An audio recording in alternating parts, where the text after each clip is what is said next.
Ini bukan Quran, bukan buku doa-doa, bukan kitab kuning yang biasa dibaca di pesantren.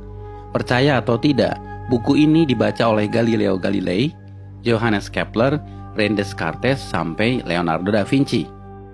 Judul aslinya dalam bahasa Arab adalah Al-Manazir, tapi kemudian diterjemahkan ke bahasa Latin menjadi Book of Optics. Ini adalah buku sains paling berpengaruh dalam sejarah sains di Eropa, bahkan seluruh dunia dalam bidang optik. Tanpa buku ini, mungkin sekarang tidak ada yang namanya kamera. Menariknya, buku ini usianya lebih dari 1000 tahun, tapi sampai sekarang masih relevan. Amazing is that we, all around the world, we talk about Newton as being the father of optics, and yet here we are, 1,000 years ago. Siapa penulis buku ini? Orang Barat menyebutnya Al-Hazan, sebutan Latin untuk Al-Haytham. Ya, beliau adalah Ibnu Al-Haytham, seorang ilmuwan muslim di abad ke-11, di mana ketika itu Islam sedang dalam masa keemasannya. Orang Barat menyebutnya the Islamic Golden Age. Allow me to introduce Ibn al-Haytham, a great scientist whose ideas led to the invention of the camera. You invented the camera? Mungkin bagi kalian, Ibnu Al-Haytham bukan siapa-siapa. Bahkan banyak muslim yang tidak kenal beliau. Tapi di Eropa, beliau sangat terkenal, disejajarkan dengan Galileo dan Newton, karena beliau adalah peletak dasar ilmu tentang cahaya. Sehingga Ibnu Al-Haytham disebut sebagai The Fathers of Optics. Karena itu pada tahun 2015, UNESCO pernah mengadakan perayaan The International Year of Light untuk mengenang 1000 tahun karya Al-Haytham. I am pleased to partner with the international organization 1001 Inventions to launch the World of Ibn al-Haytham Global Campaign to promote light science for the benefit of all. A groundbreaking scientist from 1,000 years ago, the life and work of Ibn al-Haytham have never been as relevant as they are today. Salah satu temuan Ibnu Al-Haytham yang paling merevolusi pandangan sains dunia ketika itu adalah bagaimana beliau menjelaskan cara mata kita bekerja. Sebelum adanya beliau, para ilmuwan Yunani seperti Plato dan Euclid percaya bahwa mata mengeluarkan semacam sinar ke arah objek untuk bisa melihat. Hal itu kemudian dibantah oleh Ibnu Al-Haytham. Justru matalah yang menangkap patulan cahaya sehingga kita bisa melihat. Bahkan beliaulah yang memetakan bagian-bagian mata yang berfungsi mengatur masuknya cahaya, seperti iris, pupil, kornea, dan retina. Temuannya ini bukan sekedar teori, Ibnu Al-Haytham membuktikannya dengan eksperimen. Bahkan eksperimennya yang bisa dibilang cukup sederhana ketika itu, menjadi dasar bagi penemuan kamera zaman sekarang, yang pada saat itu disebut kamera obscura. By the way, tahukah kalian, kata kamera berasal dari bahasa Latin yang artinya ruangan. Sedangkan obscura artinya gelap. Jadi kamera obscura artinya ruangan gelap. Dinamakan seperti itu karena Ibnu Al-Haytham melakukan eksperimennya di ruangan gelap saat beliau dipenjara. Beliau dipenjara karena penguasa Mesir pernah memanggilnya untuk mengatasi banjir Sungai Nil. Namun usahanya dianggap gagal dan sang raja marah, lalu memenjarakannya. Tapi saat di penjara inilah justru jadi momen bersejarah bagi Ibnu Al-Haytham dan bagi perkembangan dunia sains modern. Salah satunya adalah penemuan kamera obscura. We have a beautiful view of a nice church just outside the window here. Now, if I close this blind,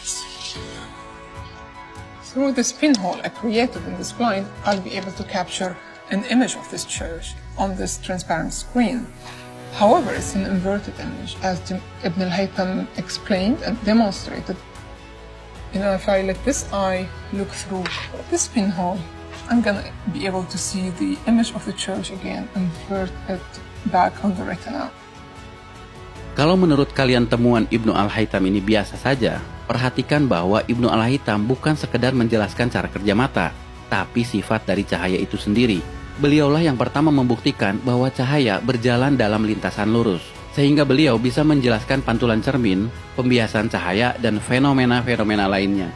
Dan ini menjadi landasan penemuan semua teknologi yang melibatkan cahaya, seperti kabel optik, laser, komunikasi satelit, sampai akselerator partikel.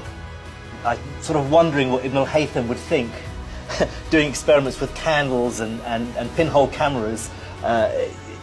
Well, he wouldn't even be able to imagine a world 1,000 years later. I think it's come a long way, but ultimately we're using exactly the same principles that he was thinking about back then. Itulah kenapa buku Al-Haytham ini menjadi sangat penting bagi perkembangan sains modern. Apa yang kalian pelajari di sekolah dalam bab optik seperti cermin, pembiasan cahaya, lensa, cara kerja kamera, teleskop, mikroskop, semuanya berasal dari buku yang usianya 1000 tahun ini. Namun sayang, Ibnu Al-Haytham tidak pernah disebutkan di buku-buku sekolah. For me, what's so amazing is that we, all around the world, we talk about Newton as being the father of optics, and yet here we are, 1,000 years ago, 700 years before Newton, and here's a ray diagram. There's a convex lens, and there's a focal point, and there's all the ray lines and parallel lines and the angles of refraction. Here it is, 1,000 years ago. Dan kalian perlu tahu, buku yang beliau tulis tentang sains bukan hanya ini, tapi Ibnu Al-Haytham menulis lebih dari 200 buku. Dan bukan hanya tentang optik, tapi juga matematika, astronomi, dan engineering. Sayang, sebagian besar bukunya hilang. Ini adalah daftar buku-buku beliau yang terselamatkan. Sekali lagi, nama Ibnu Al-Haytham mungkin bagi kalian tidak populer, tidak sepopuler Newton atau Einstein. Tapi asal kalian tahu, nama Ibnu Al-Haytham atau Al-Hazan begitu pentingnya sampai nama beliau dijadikan nama salah satu kawah di bulan. Dan beliau juga diabadikan dalam mata uang Irak, 10.000 dinar. Dan ini adalah film yang diputar di perayaan di International Year of Light, kerjasama UNESCO dan 1001 Invention. Sebuah film yang mencoba menggugah kesadaran kita bahwa ada peran peradaban Islam dalam sains modern. I found a way of projecting an image onto another surface through a small hole in a dark room, later called camera obscura. Abbas ibn Farnas. He dared to dream about flying 1,000 years before the Wright brothers.